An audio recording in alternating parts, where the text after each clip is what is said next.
বিএনপির সর্বোচ্চ নেতৃত্ব তার তৃণমূলকে সামলাতে পারছে না। দীর্ঘদিন থেকে আমরা এই পরিস্থিতি খেয়াল করেছি। সর্বোচ্চ নেতৃত্বের আন্তরিকতার প্রমাণ তারা অনেক ক্ষেত্রে দিয়েছেন, কিন্তু আসলে খুব বেশি ফলপ্রসূ হয়নি। এবং গতকাল একটা খবর আমাদের সামনে আসলো, একটা বিভৎস খবর। এবং এরকম ঘটনা যদি চলতে থাকে ছোট বড়, গতবারেরটা অনেক বড়, তাই এটা নিয়ে একটু কথা বলতে চাই। ছোট, খুব ছোট না, আসলে বাংলাদেশের মানদণ্ডে হয়তো আমাদের এক ধরনের গা সওয়া আছে বলে ছোট বলছি, কিন্তু ওগুলো ছোট ঘটনা না। এভাবে ক্রমাগত ঘটনা ঘটতে ঘটতে মানুষের অভিশাপ কামাচ্ছে বিএনপির এই তৃণমূল নেতৃত্বকর্মী, এবং দিনের শেষে এটা দলের ওপরে প্রভাব পড়বে, পুরো ছারখার হবে, এই পরিস্থিতি আছে। এবং বিএনপির মতো একটা দল এই দিকে যাওয়া রাষ্ট্রের জন্যই ঝুঁকিপূর্ণ, শুধু বিএনপির জন্য নয়, আমাদের এই রাষ্ট্রের জন্যই খুবই ঝুঁকিপূর্ণ। সেই প্রসঙ্গে আসবো, কেন বলছি কথাগুলো। নারায়ণগঞ্জে একটা ঘটনা ঘটেছে। এক ভদ্রলোক তার দোকান দখল করে বানানো বিএনপি কার্যালয়ে থেকে তাকে ভাড়া দেওয়া হচ্ছিল না, তিনি সে ভাড়া চাইতে গিয়েছিলেন। সে চাইতে যাওয়ার পর তাকে পিটিয়ে মেরে ফেলা হয়েছে। ঘটনাটা এরকম যে 3টা পাশাপাশি দোকান, এই রিপোর্টেই আছে, দখল করে বিএনপির কার্যালয় বানানো হয়েছে। এবং সেখানে যিনি মারা গেছেন তার একটা দোকান এবং তার ভাইয়ের 2টো দোকান। কোনো কারণে তার ভাইকে দেয়া হতো, চাঁদা ভাড়া দেয়া হতো, কিন্তু যিনি হত্যাকাণ্ডের শিকার হয়েছেন মোহাম্মদ জাহাঙ্গীর, তাকে ভাড়া দেয়া হচ্ছিল না। তিনি এরপর ভাড়া চাইতে যাওয়ার পর সম্ভবত কিছুটা বাকবিতণ্ডা হয়, তাকে পেটানো হয়, উনি ওখানেই মারা যান। হসপিটালে যখন নেওয়া হয় তাকে মৃত ঘোষণা করা হয়। তার মাথায় গভীর ক্ষতের চিহ্ন আছে। কোনো একটা জায়গায় দেখলাম এই রিপোর্টের মধ্যে যে কোনো একটা জায়গায় তাকে আবার বিএনপির একজন সদস্য হিসাবেও, কোনো একটা অঙ্গ সংগঠন বা সহযোগী সংগঠনের সদস্য হিসাবেও দেখানো আছে। তার পরিবার আবার সেটা স্বীকার করছে না। ঘটনা যেটাই হোক না কেন, আরও তথ্য আছে এবং আমি ধারণা করি যে বিএনপির দিক থেকে হয়তো এগুলোও বলা হবে যে মূল হত্যাকাণ্ডে যিনি নেতৃত্ব দিয়েছেন তিনি এই মুহূর্তে কোনো পদে ছিলেন না, কিন্তু আরবিট্রারিলি এসে 3টা দোকান দখল করে বিএনপি কার্যালয় বানিয়ে ফেলা যায়।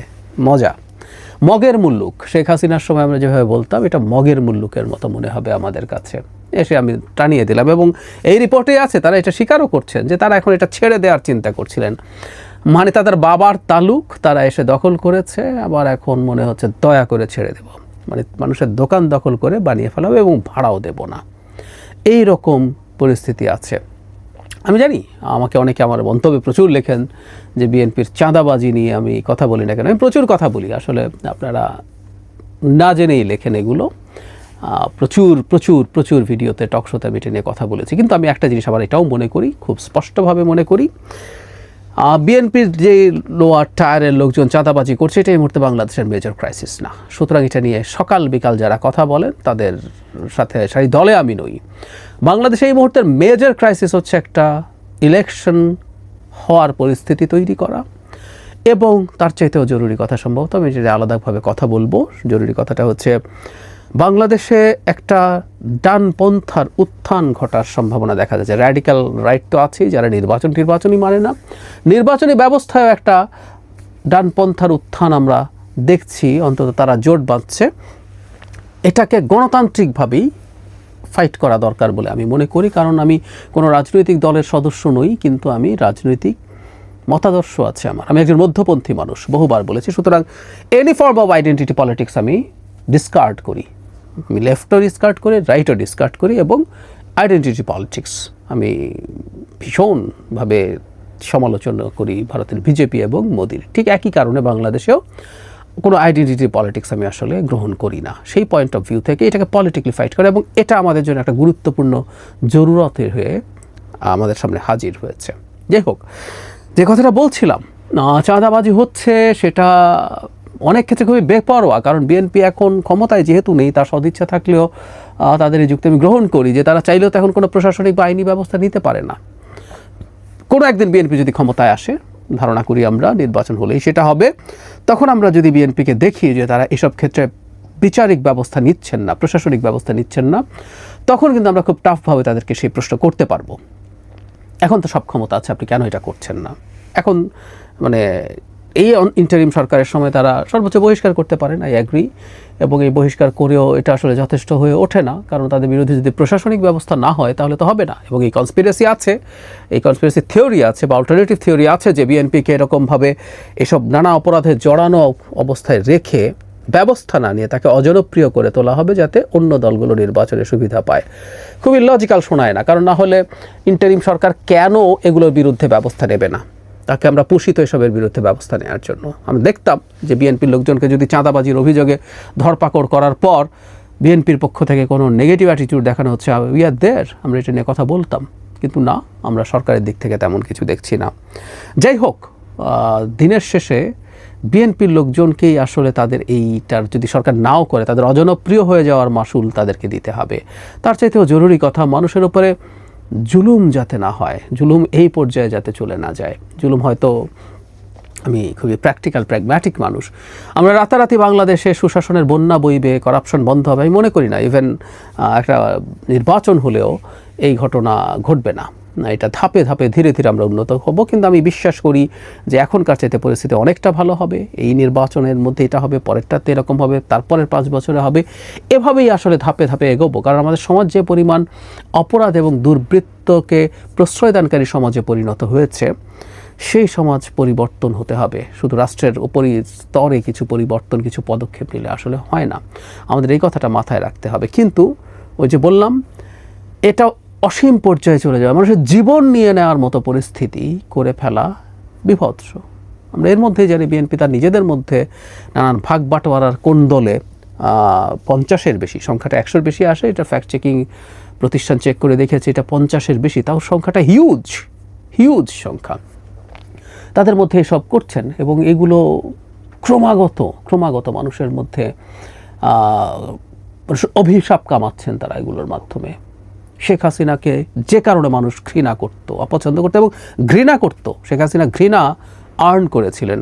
আমি দ্য প্রিন্সের এক্সাম্পল দিয়ে, ম্যাকিয়াভেলি দ্য প্রিন্সের এক্সাম্পল দিয়ে বলেছিলাম সেই বিখ্যাত উক্তি যে তুই যদি ভালোবাসা এবং ভয় দুটোই অর্জন করতে না পারো কারো, তাহলে অন্তত ভালোবাসার তুলনায় ভয়টা প্রেফার করো।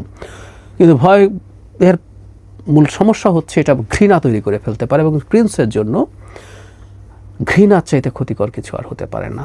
বিএনপি ঘৃণা তৈরি করছে কিনা খুব দ্রুত তাকে মনে রাখতে হবে, সে অভিশাপ কামাচ্ছে কিনা তাকে বুঝতে হবে, মনে রাখতে হবে। বিভিন্ন জায়গায় মানুষের বিভিন্ন রকম কষ্ট আছে, সংকট আছে। বিশেষ করে শেখ হাসিনা চলে যাবার পর ইনস্ট্যান্ট মেমোরিগুলো যেগুলো আছে, সে মানে বাস্তবে হোক, প্র্যাকটিক্যাল হোক, ইমপ্র্যাকটিক্যাল হোক, সেই স্বপ্নগুলো দেখেছিল যে এখন আমরা এগুলো থেকে অনেকটাই মুক্ত হব। কিন্তু না, সেগুলো যে পর্যায়ে গেছে সেগুলো হ্রাস টানতে হবে। বিএনপির মধ্য থেকে নিম্ন পর্যায়ের কর্মীদের মধ্যে ন্যূনতম কোনো রিয়েলাইজেশন এসছে বলে আমার মনে হয় না। এই মানুষগুলোই মজলুম ছিলেন, অত্যাচারিত হয়েছেন, তারাই এখন জালিম হয়ে উঠছেন। এই প্রবণতা থাকে, এই প্রবণতা যে থাকে না তা না, কিন্তু তারা সেই জায়গায় যদি প্রবণতার মধ্যে ঢুকে পড়েন, সেটা দিনের শেষে দলের জন্য ডিজাস্টার তৈরি করবে। আর আমি প্রায় বলি, শেখ হাসিনার সময় থেকে বাংলাদেশের ভাগ্যের সাথে বিএনপি খুব সিরিয়াসলি জড়িয়ে গেছে লম্বা সময়ের জন্য। শেখ হাসিনার সময় বলতাম এই দলটার হাতেই শেখ হাসিনার পতন হওয়ার সম্ভাবনা আছে একটা পলিটিক্যাল মুভমেন্টের মাধ্যমে, তারই সেই পরিমাণ জনবল এবং শক্তি আছে। এখনও বলছি, বাংলাদেশের ডেমোক্রেটিক ট্রানজিশনের জন্য এখনই তাদেরকে সরকার যদি নির্বাচনে গড়িমসি করে, সেই ক্ষেত্রেও সরকারকে চাপ প্রয়োগ করার ক্ষমতা তাদের আছে। আর তারা তো ক্ষমতায় যাবে, এটা খুবই এক্সপেক্টেড। তারা যদি ক্ষমতায় যায়, তাহলে এই দলটা ভালো চলার উপরে ডিপেন্ড করবে আমাদের ভাগ্য কেমন থাকবে। আমাদের অন্য দলগুলো আরও শক্তিশালী হয়ে ওঠে যখন তারা বিএনপিকে চ্যালেঞ্জ করতে পারবে। সেই পর্যায়ে যাওয়ার আগে বেশ অনেকগুলো বছর আছে, এই সময়গুলোকেই বিএনপির হাতেই হয়তো এই দেশের দায়িত্ব থাকবে। সেটা যদি সত্য হয়ে থাকে, বিএনপিকে ভালো হতে হবে। বিএনপিকে মোটা দাগে, আমি এক্সপেক্ট করছি না বিএনপির কেউ চাঁদাবাজি করবে না, করবে। বিএনপির পর্যায়ে শক্তিশালী দল হলে অনেকেই করতো, এটা মোটামুটি নিশ্চিত থাকতে পারি আমরা। যাই হোক, এটা করে ফেলবে, বন্ধ হয়ে যাবে তা বলছি না, আমরা বন্ধ হওয়াটা এক্সপেক্ট করি, কিন্তু রাতারাতি এটা হবে না। কিন্তু সেইখানেও কোন জায়গায় কতটুকু তাদের দিক থেকে সতর্কতা আছে, কার উপরে জুলুম করছে এবং মানুষের জীবন নিয়ে নিচ্ছে, এই পরিস্থিতিগুলো আসলে খুব খুব মনোযোগের সাথে দেখতে হবে। এবং বিএনপির সর্বোচ্চ পর্যায়কে শুধুমাত্র কঠোর স্টেপ তো আছে, আমি জানি না যথেষ্ট পরিমাণ বার্তা পৌঁছানো, কাউন্সেলিং করা হচ্ছে কিনা আমি জানি না। 5 আগস্ট পরবর্তী সময়ে বাংলাদেশ সোনার বাংলাদেশ হয়ে যাবে বলে অনেকে মনে করেন, যাবতীয় সংস্কার টংস্কার করে ফেলে বাংলাদেশকে ইউরোপ আমেরিকার মতো একটা অসাধারণ উদার গণতান্ত্রিক দেশে পরিণত করবো ইত্যাদি ইত্যাদি যারা মনে করেন, আমার এটাকে স্টুপিডিটি মনে করে আই রিপিট, আমি এটাকে স্টুপিডিটি মনে করি। কিন্তু এটাও সত্য, 5 আগস্টের আগে শেখ হাসিনা যা যা করেছেন, আওয়ামী লীগের র্যাঙ্ক অ্যান্ড ফাইলরা যা যা করেছেন, বিএনপির র্যাঙ্ক অ্যান্ড ফাইলও তাই করবেন, এটা মানুষ কোনোভাবেই মনে করে না, এটা কোনোভাবে মানুষ নেবে না। মানুষ অভিশাপ দেবে, অভিশাপ দিচ্ছে। এই অভিশাপে বিএনপির কর্মীরা